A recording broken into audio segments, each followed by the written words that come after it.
Hey, Clay. Wow, it's been forever since we've talked, huh? How's Sally doing? What grade is she in now? Does she have a boyfriend?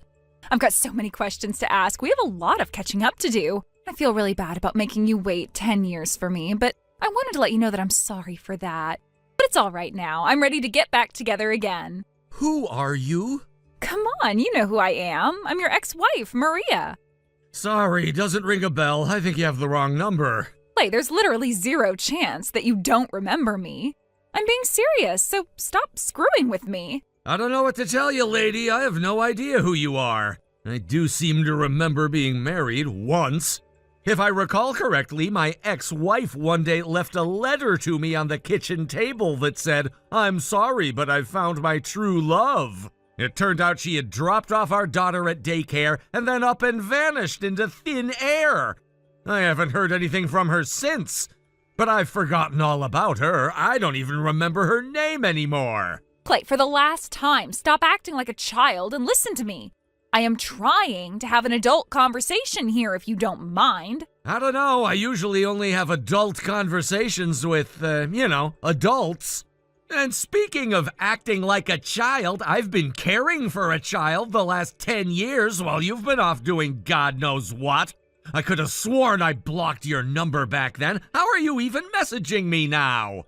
Yeah, you did block me, you little baby. So I had to go out and change my phone number just so I could talk to you. That's how serious I am about this. Well, you wasted all that time and effort. I don't want to speak with you ever again. You're not actually still mad about what happened 10 years ago, are you? We've had 2 presidential elections since we broke up. It's time to move on. And I just apologized to you, didn't I? If you think that a simple apology is enough to make up for what you did, you need your head examined. Wow, some gentleman you are, talking to a lady like that.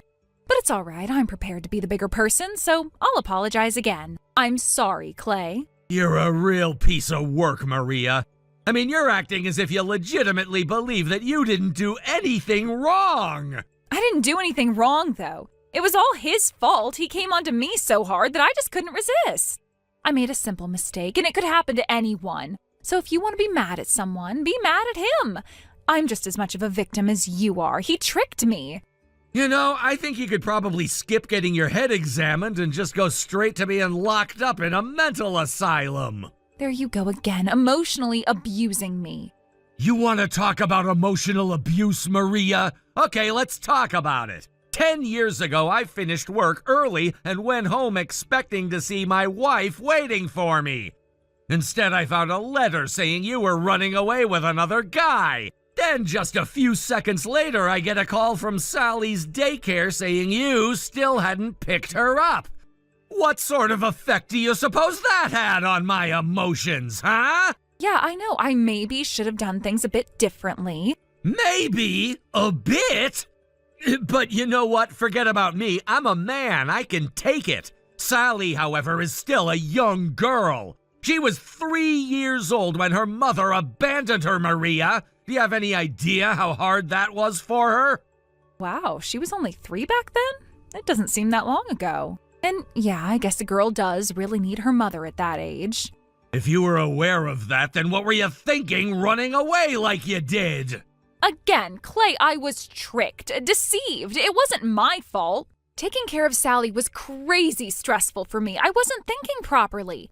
And he took advantage of my mental condition. Even if that were true, and that's a big if, it wouldn't change the fact that you did the cruelest thing you could possibly do, both to me and to Sally.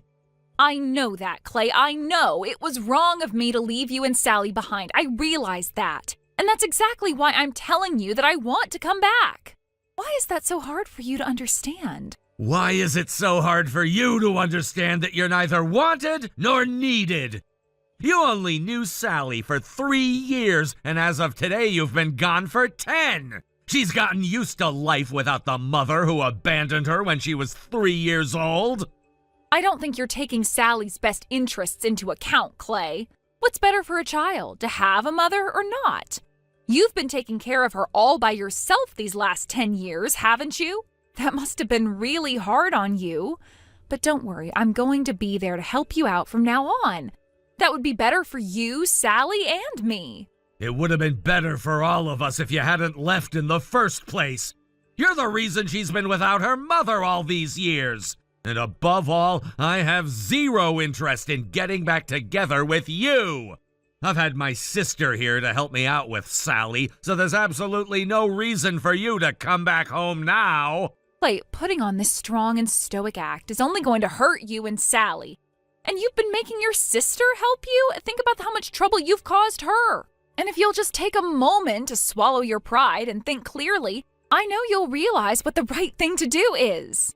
Yeah, I do know what I should do. Great. I just wish you wouldn't have put up so much of a fuss. You wasted all that time and effort for nothing. I'll ask Sally what she thinks. Huh? If you're as concerned for her well-being as you claim, then it only makes sense to ask her directly what she wants, right? I can go and ask her what she wants right now. Well, okay, yeah, I guess that's fair. Go ahead and ask her.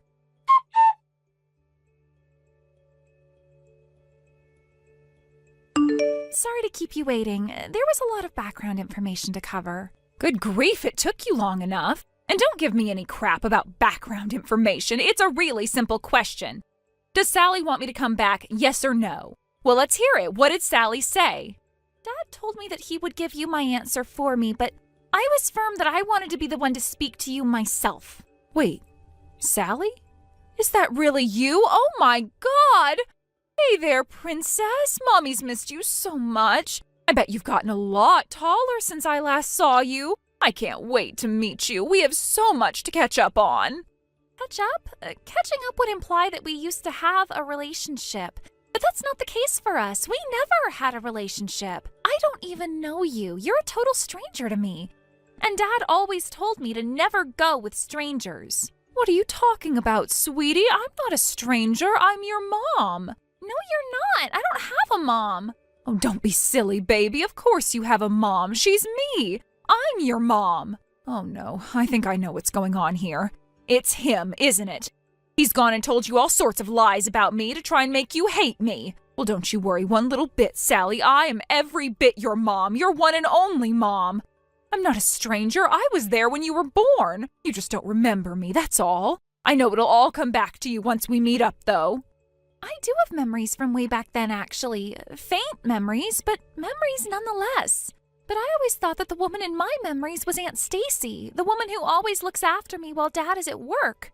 I had no idea that woman was my mom. After all, I've never called anyone mom before in my life, at least not that I can remember anyway. I really only have vivid memories from after you had already left, so you can't expect me to remember you. Oh, Sally, I am so sorry for leaving you behind all those years ago. Every time I think about what I did to you, it makes me want to cry my eyes out. And I want to make up for that. I want to come back to you, sweetie, so please, honey, please, don't say anything like, I don't have a mom. It's like you're shoving a knife right into my heart. That's the saddest thing I've ever heard anyone say. I don't know what you want me to tell you, lady. I said I don't have a mom because it's the truth. I literally do not have a mom. You can disagree if you want. That's your prerogative. But the fact remains that there's nothing in my heart but an empty void where Mom used to be. Oh, you poor little thing. You've been totally brainwashed by your dad. I don't like talking about your dad to you like this, but your dad hates me for no reason. That's why he's been telling you lies about me. And the worst part is the effect his lies are having on you. He is going out of his way to keep you from having the mom that you desperately need. So tell me, honey, what did your dad tell you about me? Well, when I was younger, I used to ask him about where my mom was. All the other kids in my class had moms, but not me. But he only ever said, you don't have a mom, and that's okay. I knew it. He was brainwashing you. It's not really brainwashing, though, is it? I mean, what was he supposed to tell me as a 5-year-old girl? Well, you see, your mom had an affair with another man, and she abandoned you so she could run off with him. Something like that? So I can totally understand why he simply told me that I don't have a mom. You get it too, right? Oh, well, sure, I guess I can understand that. Yeah, when you put it that way, you're right. It's not too easy to talk to kids about affairs and stuff. Okay, I can see your point there. I'm glad we're on the same page so far. And I can admit that you have a point too about kids needing their moms. Back when I was in the 4th and 5th grade, the other kids used to pick on me because I didn't have a mom. My teachers told them off for it, obviously, but they did it in the absolute worst way possible. They treated me like I was some kind of fragile object. Like if anyone breathed on me the wrong way, I'd just shatter. I hated that. It was worse than the bullying, really. It made me want to never go to school again. It was really hard for me back then. I even took out my frustrations on Dad and Aunt Stacy. I was like, why don't I have a mom? Where did she go? Did you make her go away? I feel really guilty about that. It wasn't their fault. Oh, you poor, sweet, innocent little thing. I can tell it's been hard for you, but it's all right now. Mommy's coming home. It is all right now. I'm fine without you. Dad works really hard during the week in order to make sure we have everything we need. Even still, he always leaves his weekends and holidays open to spend with me. He cooks me dinner, takes me places. We have a lot of fun together. And since my Aunt Stacy comes here during the week when he's not here, I'm never alone at home. Plus, elementary school was rough for me, but I'm in middle school now, so the people around me are way more mature. No one makes fun of me for not having a mom anymore, and I've actually made a lot of friends. So I'm perfectly happy both at home and at school now. But imagine if you had your mommy with you too, then you'd be even happier. Don't you think so? No, actually I don't. I've already told you a bunch of times I don't have a mom, and I'm just fine with that. I think I'm going to start crying. I don't know what I need to say to make you understand. Wow, what a coincidence. I was thinking the exact same thing. Maybe it would help if I said it this way. The fact that I don't have a mom, the struggles that came along with that, and the way that so many people came together to help me through it all, are a part of what made me the person I am today.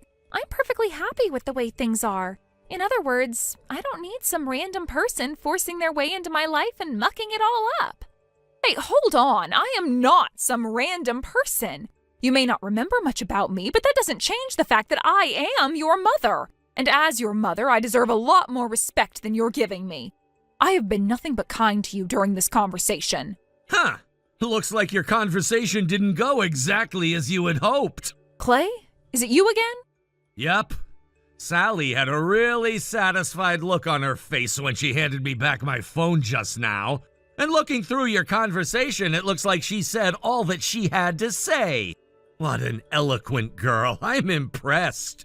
Impressive? That's what you call impressive? Didn't you see the way she was talking to me? Me, her mother. Is that how you raised her, Clay? I knew it. A man raising a child on his own is a recipe for disaster. I don't really want to hear that from you. After all, it's your fault that I was put in a position where I had to raise her as a single man. What do you think gives you the right to comment on the way I raised her? Duh, isn't it obvious? She's my daughter. I'm her mother. The only reason she was so rude to me was because you have been gaslighting her into believing I'm some kind of monster. How could you turn my own daughter against me? Do you even know what gaslighting means? The problem here is that telling Sally the plain truth about what you did would be enough to make her hate you. But I can honestly say we don't hate you anymore. We don't care about you at all. Don't talk like that. Oh, would you like me to talk about something else? How about the fact that the only reason you're crawling back to us is that you need a lot of money fast? What? The guy you left me for left you too, didn't he? And when he left you with a big fat pile of debt. How did you find out about that? I heard about everything from a lawyer friend of mine. So your plan was to use Sally as emotional blackmail in order to get me to take you back. Then once I did, you were gonna suck me dry. Do I have that right? No, that's not right at all. Oh yeah? Then go on, I'm listening. Why did you choose to text me so suddenly after 10 years? I don't know. I guess I didn't really have much of a reason. Right. Sure, whatever. It doesn't matter anyway. No matter what reason you might have to reach out to me, neither Sally nor I want anything to do with you. So stay away from us. Got it? Goodbye. Hey, hold it right there. This conversation is not finished. Clay!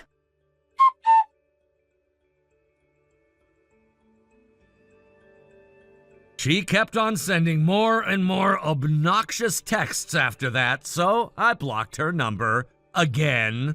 If she went out and got another new phone number just to harass us, I was planning on going to the police and reporting her for stalking. Fortunately, though, I didn't have to do that. Why is that, you may ask? Well, a few days after I blocked her number, she got arrested for trespassing and breaking and entering. Apparently, she broke into the house that we used to live in back when she first left us. I guess she didn't know that I had moved back into my parents' house in the meantime. That was a recommendation from my sister Stacy, and boy, am I glad I listened to her.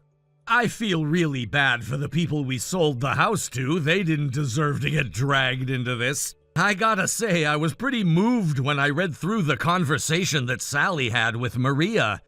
I had no idea that she felt that way about me. I hate that my issues with her mother have caused her so much trouble in her young life, but that all just makes me want to work twice as hard to ensure that she always feels loved and never feels alone. Sometimes I feel like it would genuinely be good for her to have a mother figure in her life. You know, someone that she can actually call her mother. But I also know that I can't just go out and marry any willing woman. She's gonna have to be okay with taking on the heavy responsibility of being a stepmother. And, more importantly, she's going to have to be someone who Sally can love and respect as her mother. In the meantime, though, Sally and my sister Stacy are having a great time together. Milan, can we talk for a minute? Huh? Nia? What is this about? It's been a while since we last talked. How have you been? Yeah, I guess it has. So what's the deal? Why are you suddenly acting all friendly and casual like this? We were never that close. What are you talking about, Milan? We used to be on a first-name basis. We started using first names just because we sat near each other in one class back in college. You kept chatting with me out of nowhere and insisted I call you by your name. Honestly, I don't remember us being particularly close, so what do you want? Wow, so I was the only one who thought we were close? We hung out together, you know. You mean that one time you were at a group date my friend invited me to? I don't even remember talking to you there. There you go again, saying things like that. Well, it's true. Anyway, if you're not getting to the point, I'm done responding. This is starting to feel like a waste of time. I didn't know you were this cold. No wonder you can't understand other people's feelings. What's that supposed to mean? Did I do something to you? Because last I checked, we haven't even seen each other since graduation. Yeah, I know. I haven't actually spoken to you since then. I just happened to see you. What do you mean? I wanted to talk about Caleb. Caleb? How do you even know about him? Oh, I figured you wouldn't know. Well, Caleb and I are childhood friends. Childhood friends? Yeah, we grew up in the same neighborhood. We went to middle school together. He even confessed to me back then. Really? And? Well, I turned him down. I didn't think he was quite good enough for me at the time. Oh, okay. Anyway, I was back home during the last holiday, and guess what? Caleb was visiting his parents, too. We ran into each other completely by chance. Doesn't that sound like fate? Not really. You're so cold. But you know what? Even I didn't think much of it at first. Yeah, well, Caleb hasn't really changed much. He's had the same face for years. Let me guess, you were drawn to his looks? Wait, how did you know? You're not even going to deny it? I just remembered seeing someone at that group date who ignored everyone else just to chase after the best-looking guy there. You annoyed him so much that he tried to avoid you. Well, that's harsh. You're making me sound like some shallow girl who only cares about appearances. I mean, yeah, I used to be like that, but this is different. Caleb's special. He's kind and easy to talk to. So what? Is that why you're contacting me? What does this have to do with me and Caleb? I confessed to him, okay? I told him how I felt, but he turned me down. Said he was already seeing someone. Then yesterday I saw him walking with you, and I realized you're the one he's dating. Took you long enough to figure that out. Honestly, I barely remember what you look like. Even as a joke, that's kind of mean, but whatever. Caleb's nice though, isn't he? I wasn't joking, and yeah, I guess he's nice enough, but what's your point? I mean, think about it. Even after I confessed, he still rejected me properly. He didn't make excuses or try to sneak around. He actually respected the person he's with, even if he doesn't really love her. That's sweet, right? Wait, what did you just say?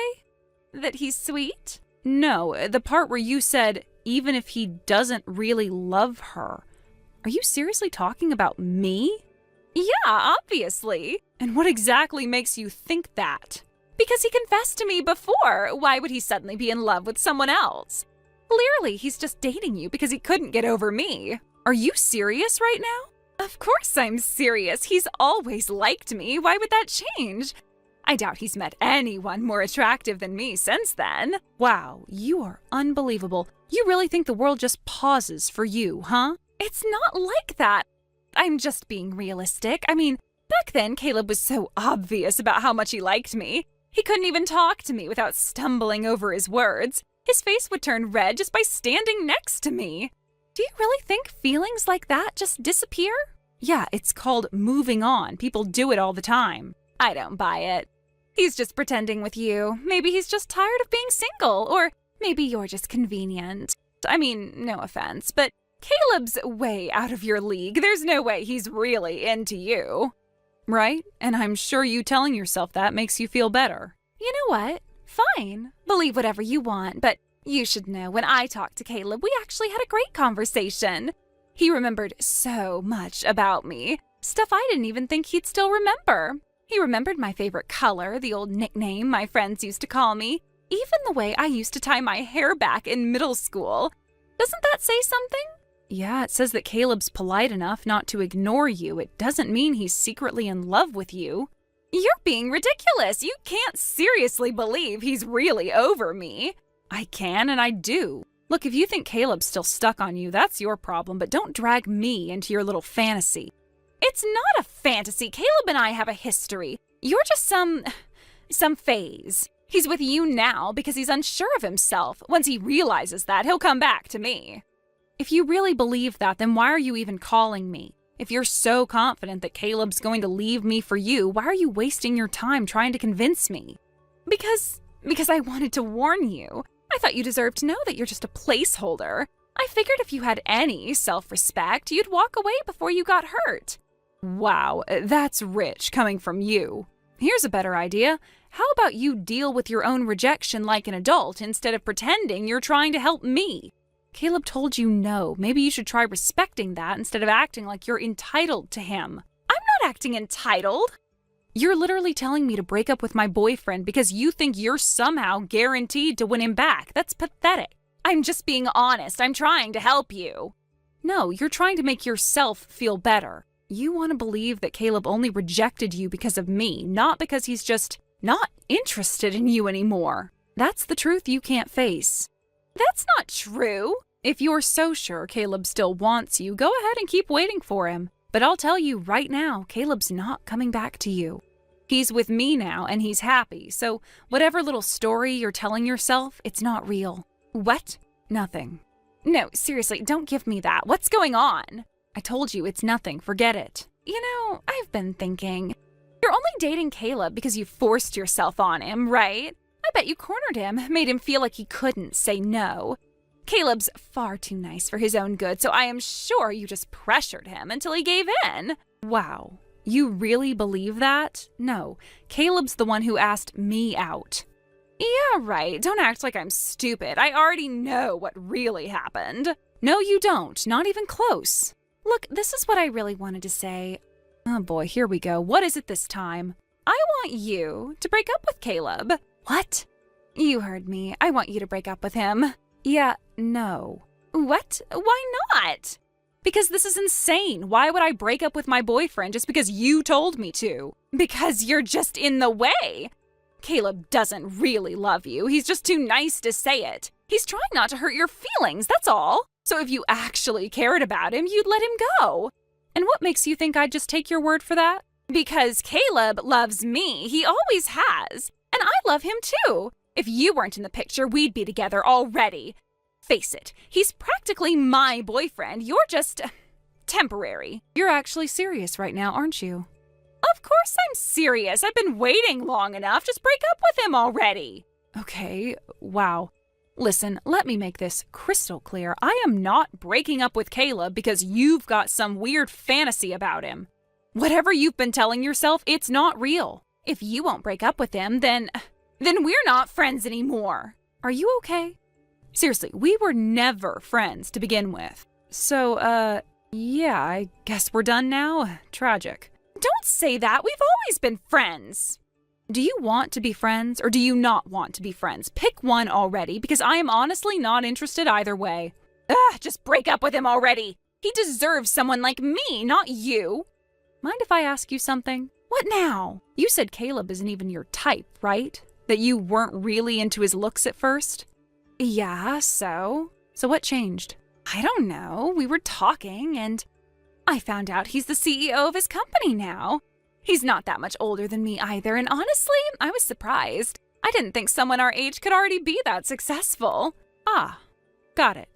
So it's the money. Yeah, that makes sense. You know what? I'll give you credit for being upfront about it. At least you're honest in your own twisted way. Oh, please, don't make it sound like that. Money's important, but it's not everything. But it matters. I'm not going to apologize for wanting some security. Right, except you were just saying Caleb's the love of your life. Sounds like what you actually love is his paycheck. That's not fair. I really do love him. Right. You love Caleb. Just the version of him that happens to have a fat bank account. That's not true. Be honest with yourself. If Caleb wasn't a CEO, if he was just some regular guy working a 9-to-5 job, you wouldn't even give him the time of day. That's not true. Sure, whatever you say. Nia. What now? Do you know someone named May? She's your friend, right? The one who invited us to that outing a while back? Yeah, I know her. Why? Well, May told me something interesting the other day. She said one of her friends recently got scammed, tricked into racking up debt by some guy. Sound familiar? Yeah, that was me. I figured. So you're drowning in debt, and now you're trying to use Caleb as your safety net. Makes sense. It's not like that. Oh, really? What else am I supposed to think? You suddenly fell in love right after finding out Caleb's successful? Please. That's not fair. You don't know what I've been through. I know enough, and since we're talking about Caleb, want to hear something interesting he told me? What did he say? He mentioned something from middle school, said there was this dumb prank he got roped into once. Some stupid dare where he had to confess to a younger girl as a joke. Wait, what? Yeah, apparently it was this ridiculous prank. Confess to someone and see how they react. Caleb told me he felt horrible about it afterward, said he still feels guilty to this day. Even though he ended up getting rejected, it stuck with him. Said it made him realize how hurtful it is to mess with someone's feelings like that. And what's your point? My point is, Caleb's been played before. He knows what it feels like to be strung along. You really think he's dumb enough to fall for your act? No, that's not. And that's not all. When Caleb visited home recently, he said something else. What did he say? He mentioned running into some girl on his way back. Said she started clinging to him out of nowhere, kept going on about how they were childhood friends or something. He said she practically threw herself at him and then confessed like she was doing him a favor. That can't be. That was you, wasn't it? You seriously thought you could just show up, bat your eyelashes, and have him fall into your lap? I didn't think. Oh, I know you didn't think. That's exactly the problem. Whatever you convinced yourself was happening, that wasn't reality. It was all in your head. No, it can't be. Hate to break it to you, but Caleb's not interested. He never was. And honestly, if this whole thing was just about digging up a rich guy to fix your money problems, that's just pathetic. Shut up. You don't know what I've been through. Don't act like you're better than me. You're right. I don't know what you've been through, but I know this. Caleb doesn't owe you anything. If you've really got the time to cause scenes like this, maybe you should put that energy toward figuring out how to pay off your debt. And while you're at it, stay away from Caleb. He doesn't need your mess dragging him down.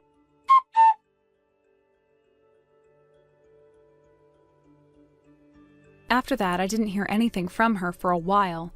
At first, I wondered if it was just temporary, like maybe she was taking some time to sort through everything, to process what had happened. But as days turned into weeks, I started to realize that she had completely distanced herself.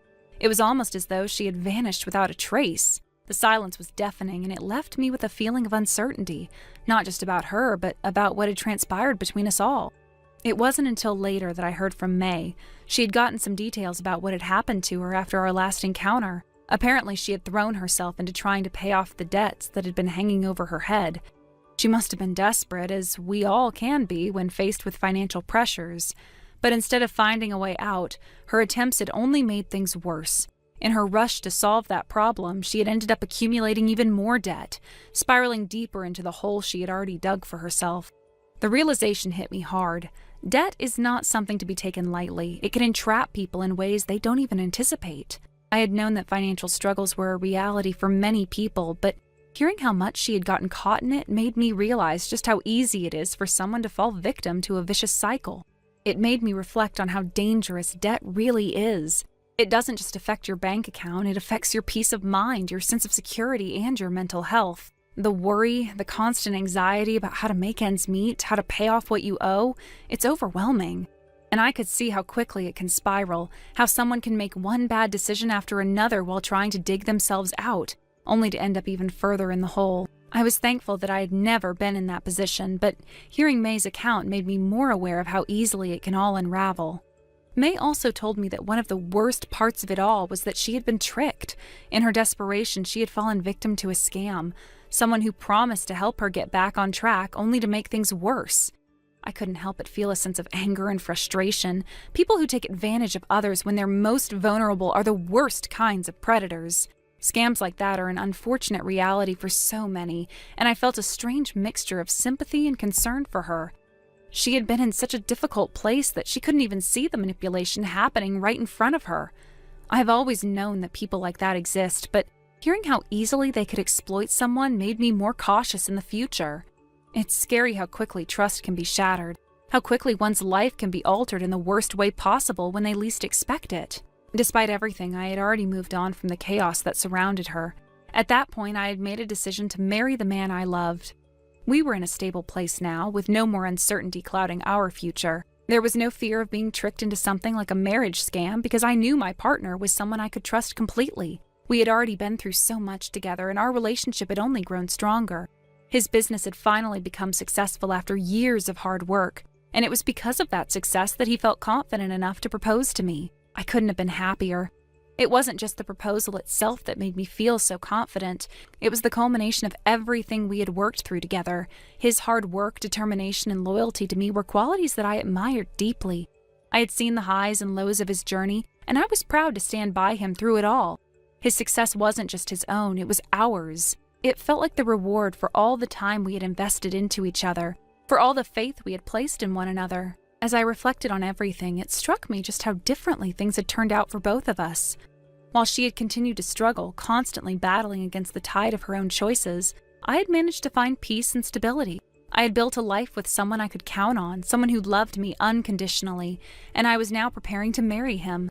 The contrast between our situations was stark, and it made me think about the decisions I had made in my own life, how they had led me to where I was today. There was something deeply humbling in realizing how our choices, whether big or small, shaped our lives.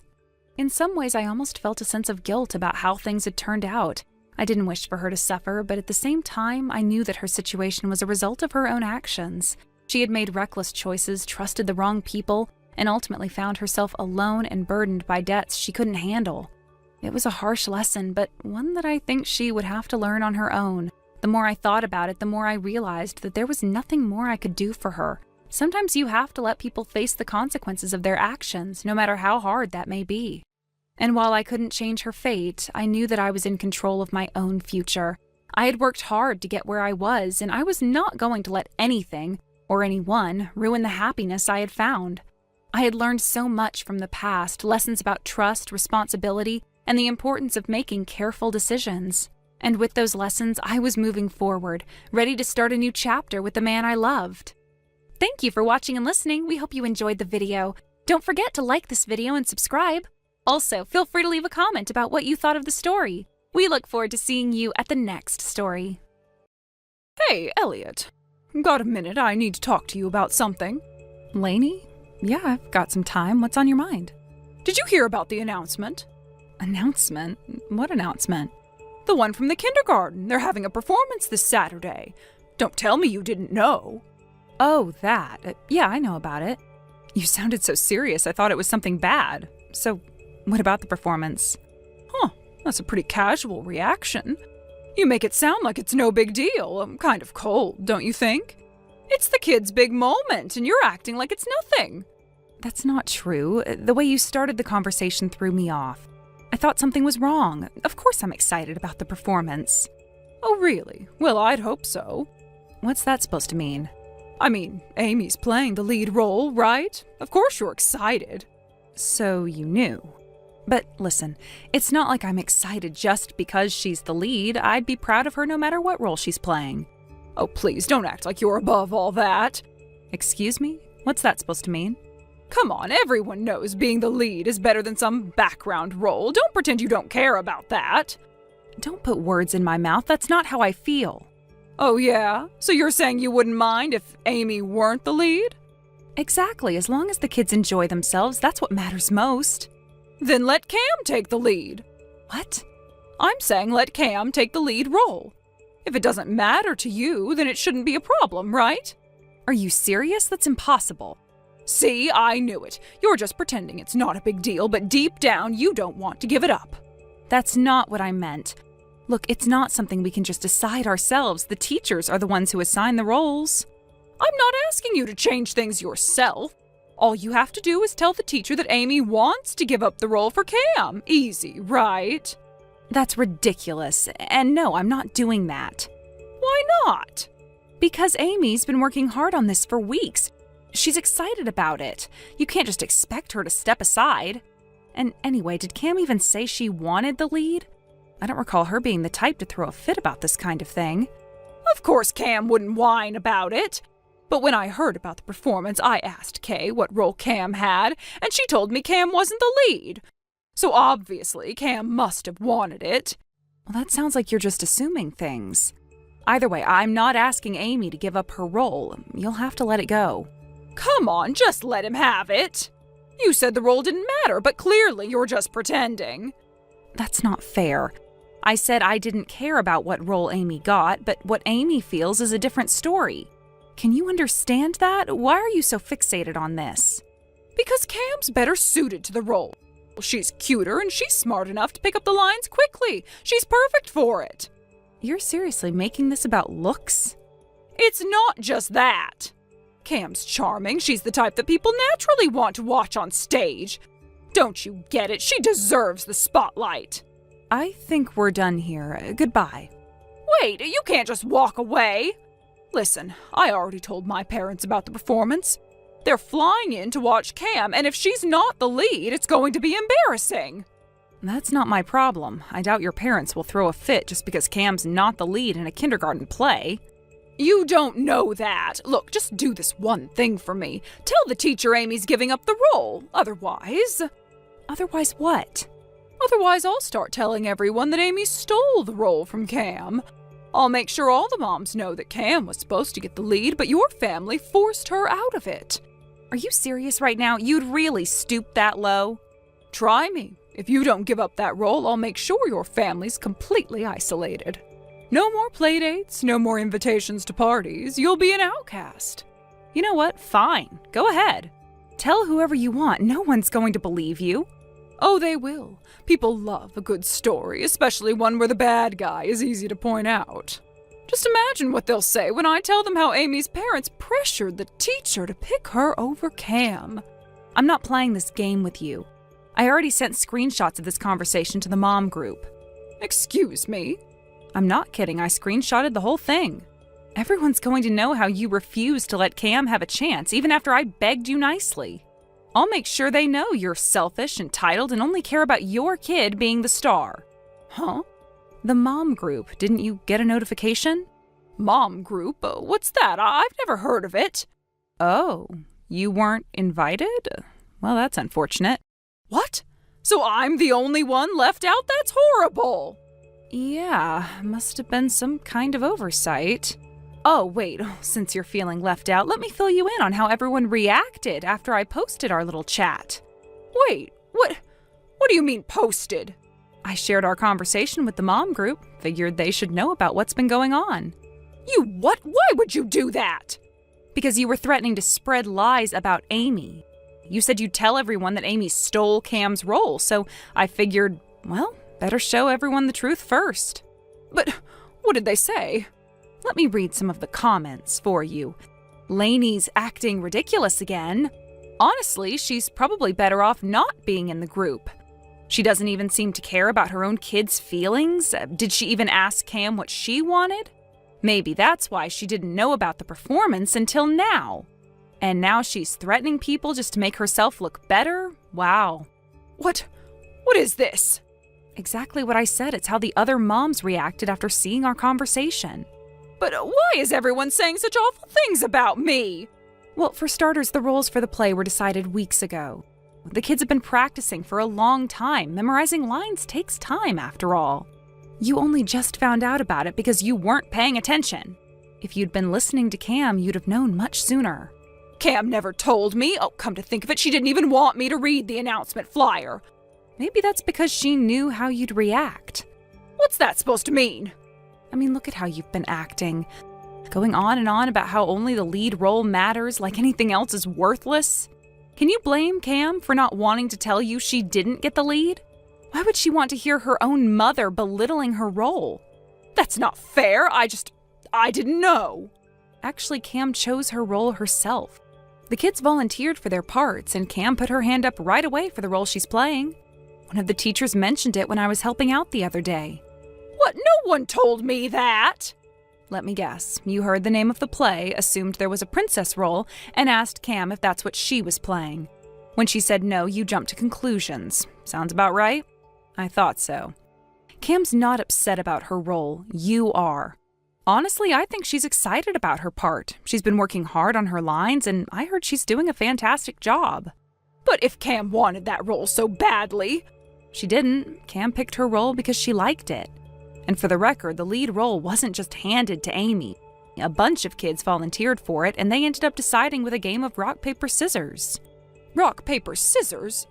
Yep, 3 kids ended up sharing the role. 3? Wait, you didn't know that either? No wonder you've been so fixated on this. I was starting to wonder why you were only coming after me about this.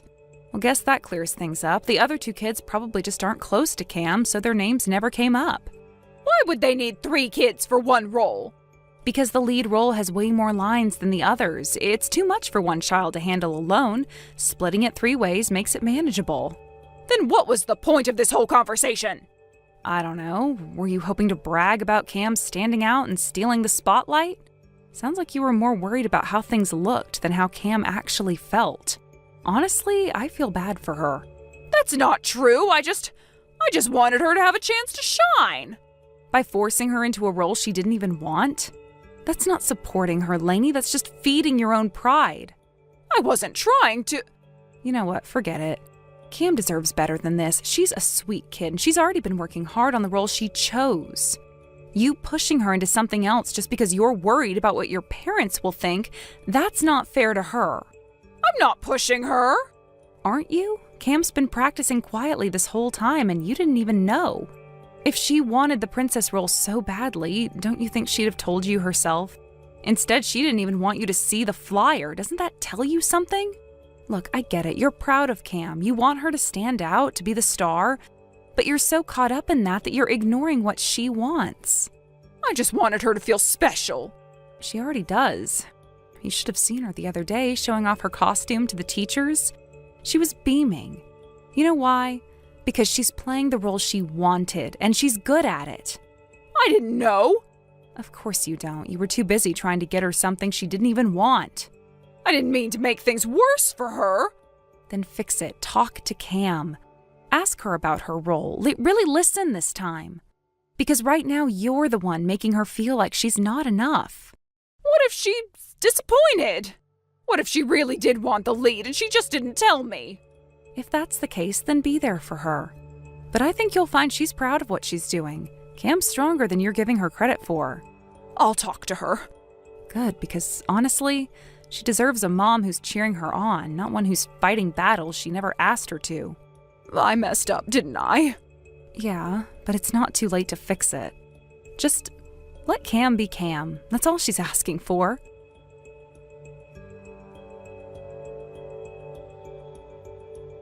On the day of the performance, the children were eagerly and happily preparing for the play. Their faces lit up with excitement as they rehearsed their lines and movements. It was clear that they had been working hard and were looking forward to showcasing their efforts. The stage was set and the atmosphere was filled with a sense of anticipation and joy. They couldn't wait for their moment to shine, and it was heartwarming to see how much they had invested in making the performance a success.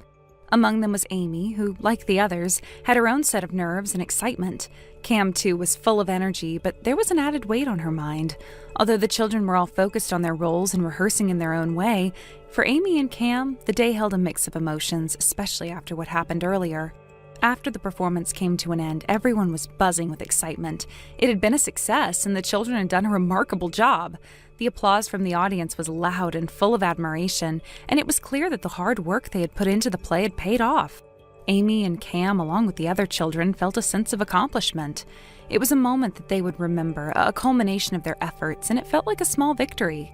However, after the event, as the crowds began to thin and parents started to gather their children, something unexpected happened. Cam's grandparents, her father's parents, approached her.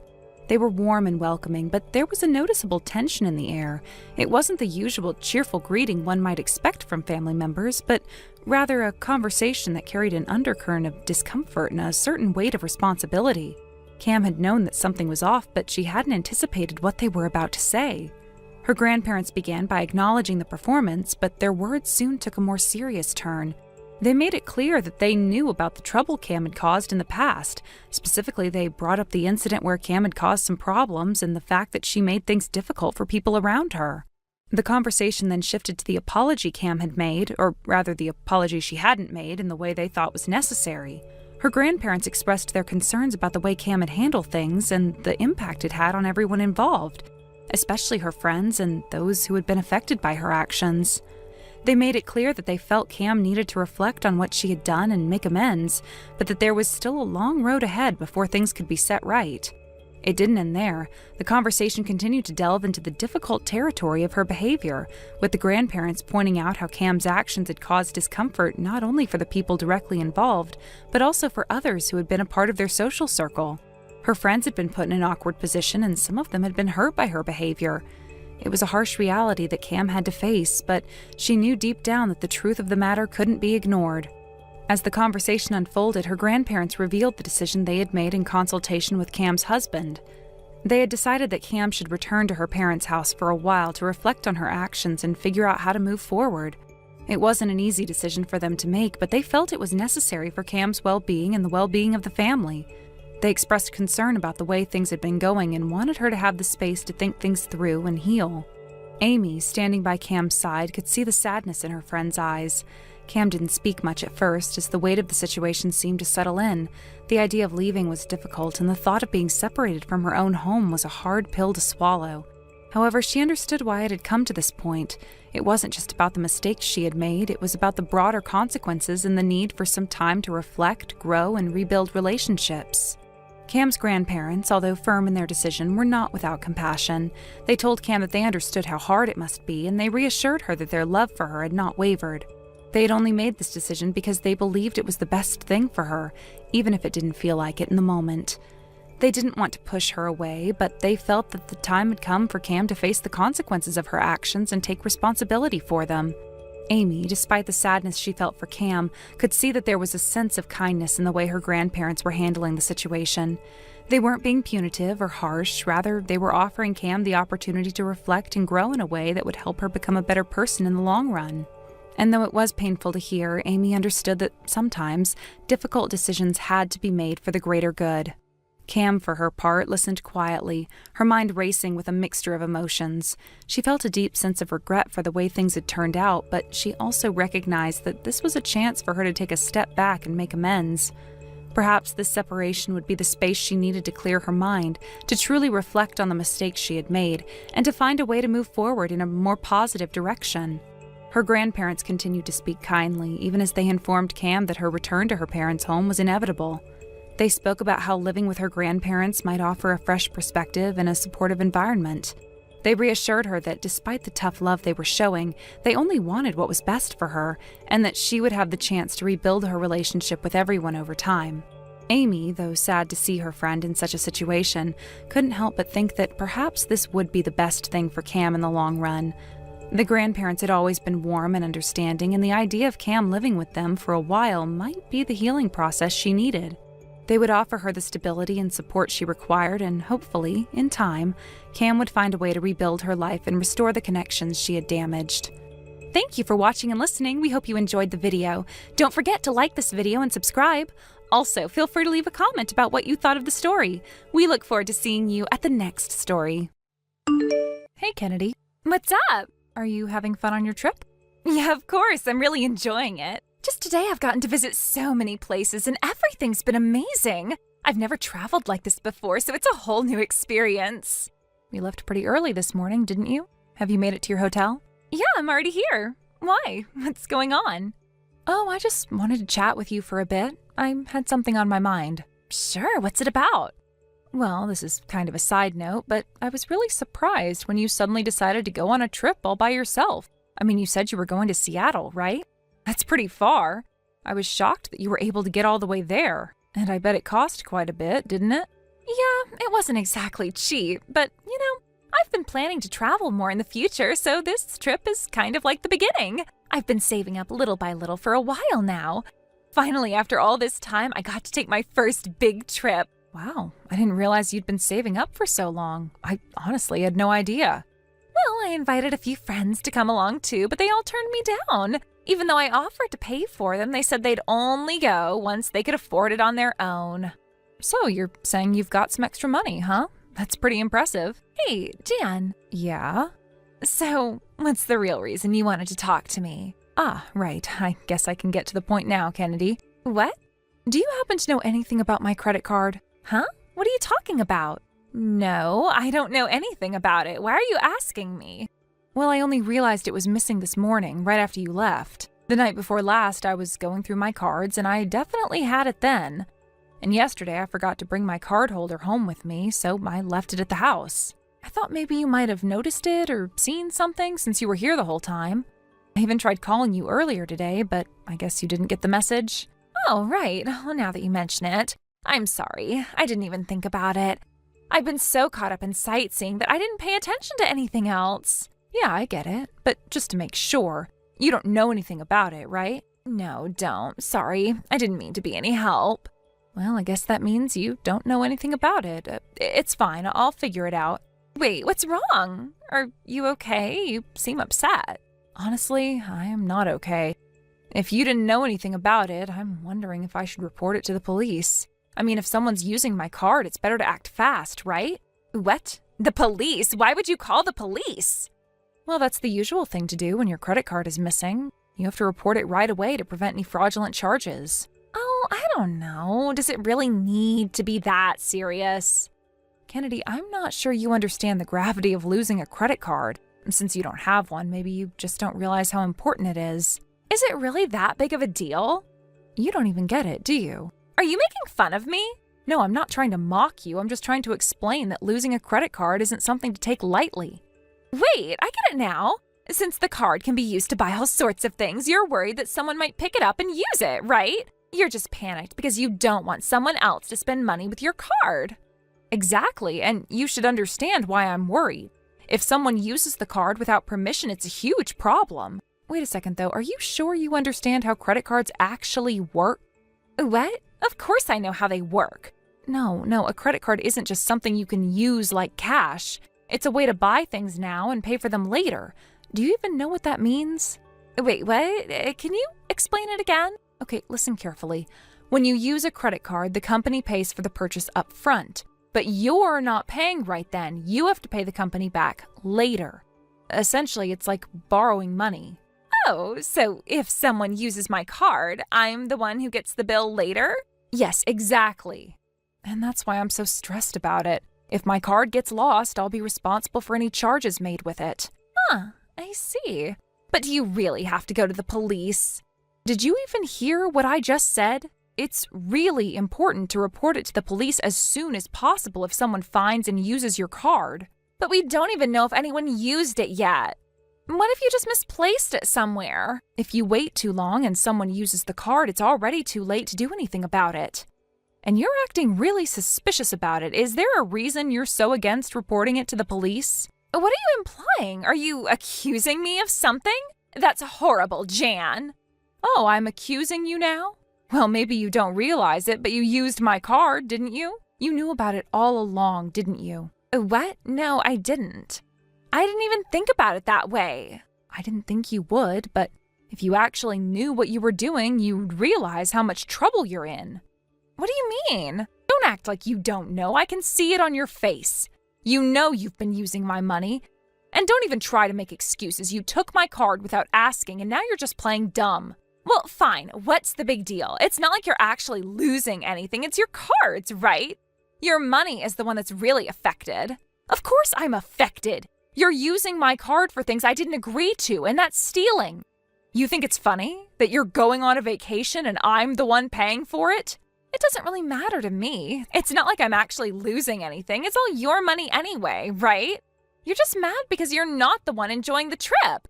That's exactly the problem. You're acting like it's no big deal. If you had any respect for me or my things, you'd never have done this. Oh, I get it now. I'm the bad guy. Fine, I'll own it, but you don't have to make such a big deal out of it. It's not like it's the end of the world. Yes, it is the end of the world, Kennedy. You don't understand the consequences.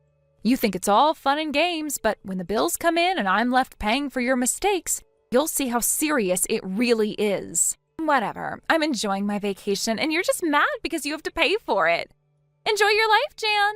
I won't let this go, Kennedy. I am done being nice about this. I've already stopped your card. Huh? What do you mean? When a credit card is lost or stolen, they can stop it to prevent any further fraudulent charges. So the cards you're holding right now? It's completely useless. It doesn't hold any value at all. You can't use it for anything anymore. No way! Are you saying I can't use it anymore? But it's mine! You can't just take that from me! Exactly. It's no longer ours. I'm afraid you're out of luck. It's been stopped, and it's void. You can't even buy a candy bar with that card anymore. Wait, hold on. This can't be real. You can't just take my card away from me like that. Oh, but I can. It's already been done. The moment you misused that card, it became useless. I wasn't going to let you keep using it when you took advantage of the situation. It's over. I've already contacted the bank and they've stopped it. You've been cut off. Oh, this can't be happening. Are you serious? I'm very serious. I tried to give you the benefit of the doubt, but you crossed the line. You think I'm going to let this slide? You've already taken advantage of me, used my trust, and now you think you can keep going?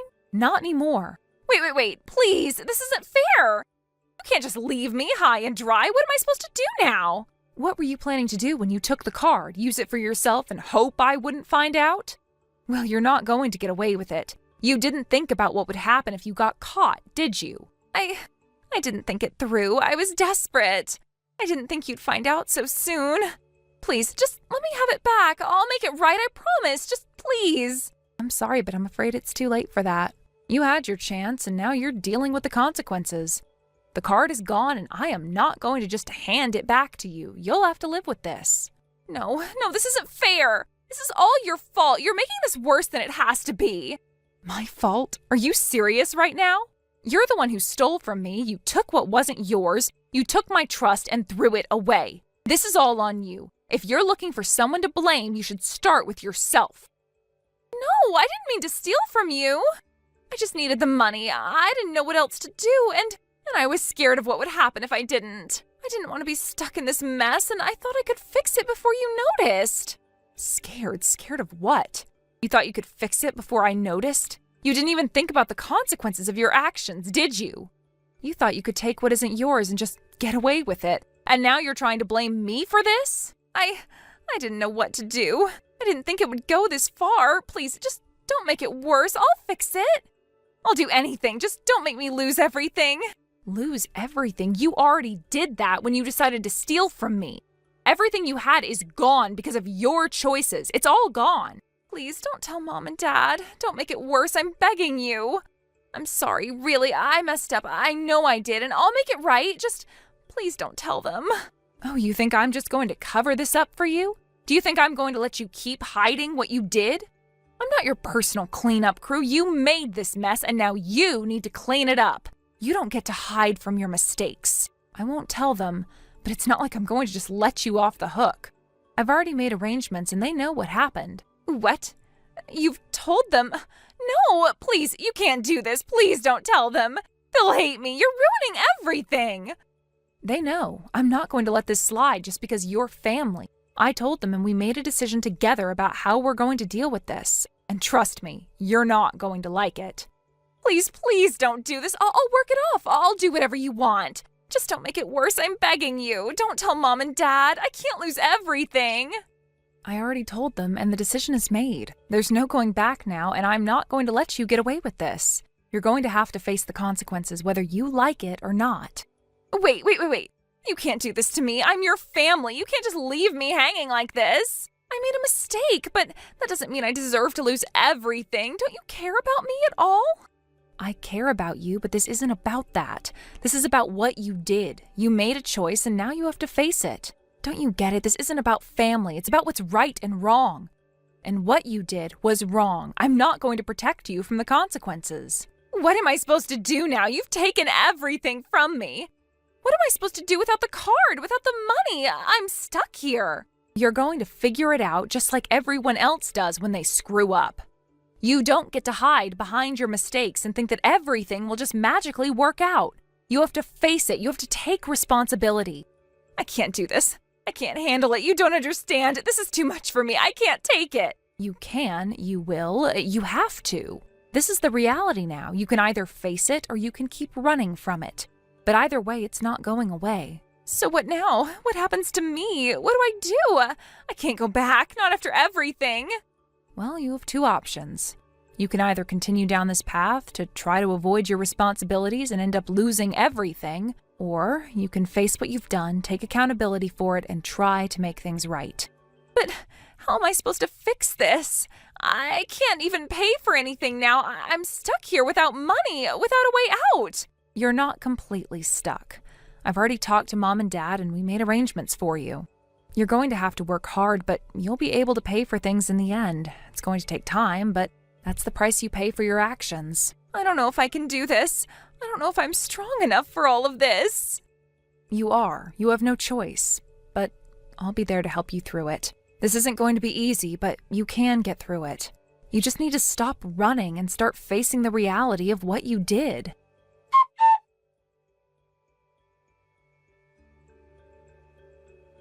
The next day, we finally arrived in Seattle, a city known for its iconic skyline, bustling streets, and vibrant culture. It was a long-awaited trip, and the excitement was palpable among the group as we began to explore what the city had to offer.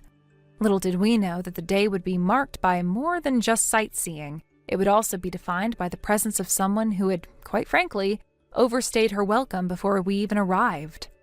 She had apparently spent all her remaining money at the cafe, sitting there for hours waiting for us to show up. We had no idea she would go that far. By the time we got there, she must have been feeling pretty desperate.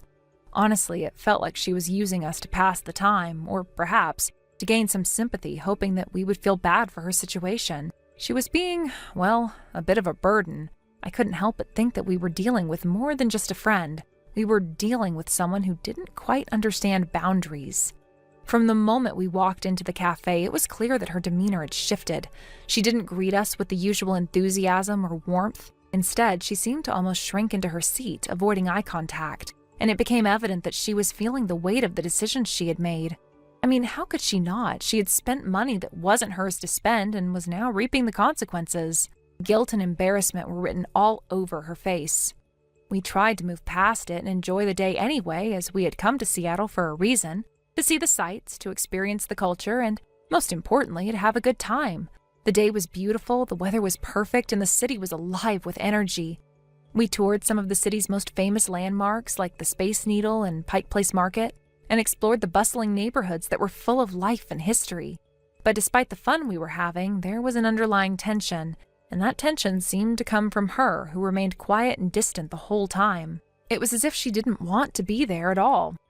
She wasn't engaging in conversation, wasn't participating in any of the excitement that Seattle had to offer. I could see her constantly checking her phone, looking down, almost as if she was trying to escape from the situation. It wasn't lost on me that she was probably feeling the pressure of knowing that she had, in some way, mismanaged her resources, and now she was left with the uncomfortable reality that her actions were coming back to haunt her. It was hard not to feel a little awkward around her at that point, especially since we had all been excited to be there together. As the day went on, it became more and more clear that she wasn't enjoying herself. She wasn't really taking in the sights or participating in the things we were doing. Her silence was almost deafening, and I could tell that she was uncomfortable in her own skin. I almost felt bad for her. Well, I tried to feel bad for her, but at the same time, it was hard to ignore the fact that this was the result of her own choices. She had been the one who had mismanaged her money. She had been the one who had put herself in this position. And now she was the one suffering the consequences. It was like she was hoping for some kind of miracle or for someone to swoop in and save her from her predicament. It was at that point that my mother, the ever-direct and no-nonsense woman, dropped the comment that would seal the awkwardness of the day. As we were walking along trying to decide where to go next, my mother casually turned to her and, without missing a beat, said, "We don't waste money like Kennedy does." It wasn't said in a tone of anger, but it was definitely blunt and pointed. My mother's words cut through the tension in the air, and you could see the color drain from Kennedy's face. To be honest, I wasn't sure if my mother meant it to come out the way it did, but I knew my mother well enough to understand that she didn't always hold back her opinions, no matter how sharp they might be. I think she saw it as a way of calling out the issue directly, but I don't think she fully understood how much of a sting it would have. Thank you for watching and listening. We hope you enjoyed the video. Don't forget to like this video and subscribe. Also, feel free to leave a comment about what you thought of the story. We look forward to seeing you at the next story. Thank you for watching. Please subscribe and hit the like button. See you next time.